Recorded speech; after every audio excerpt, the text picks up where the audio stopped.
Hey guys, Dr. Justin, Strive to Move, and today I wanted to talk about back pain. Now, obviously, I'm a chiropractor, so it's a very common topic and one of the most common complaints that I see in my office. But I just want to clear up a few misconceptions that still go on within the medical, chiropractic, physical therapy, acupuncture community because I think we all have to be as educated as possible so that our consumer, the patient, or the client are making the best decisions possible. The reason why I'm talking about this is because I recently had a buddy of mine who's a very active, mid 30s individual who had a really, really bad episode of back pain over the weekend. Really was in a bad shape where he couldn't do much, and he went to his orthopedist, and the orthopedist described, generally prolonged bed rest. Um, Now, the problem with this is in most situations, prolonged bed rest is maybe actually one of the worst things to do.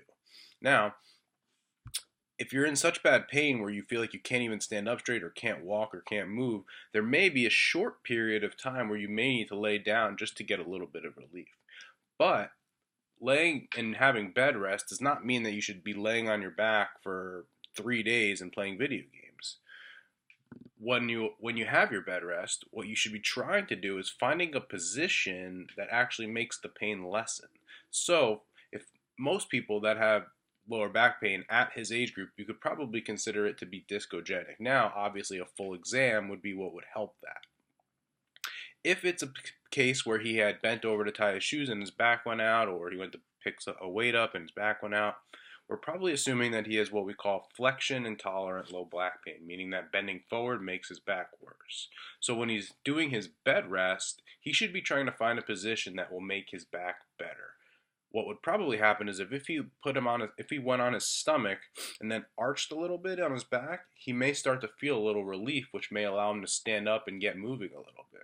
Now, once we can get him out of that laying position and on his feet, this is where the bed rest becomes a problem because just going back and laying down on his back and for more bed rest is not going to do him any favors. What he needs to do at this point is to be in an upright position and starting to move.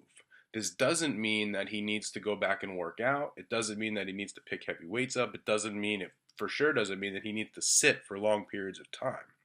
In fact, sitting may be the worst thing for him. But at that point, once you can get him up and moving and it's pain tolerable, he should be moving. Now, it takes a practitioner who can figure this out for you to do this. And obviously, it's always patient specific. So, not everyone's going to respond to the same treatment.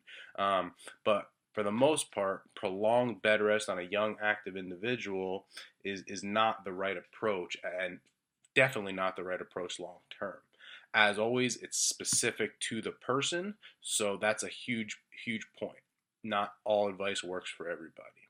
So take that advice and make sure that if someone tells you bed rest is the answer, that you take it with a grain of salt and you might want to get another opinion on your back pain. Dr. Justin, Strive to Move. We'll talk to you soon.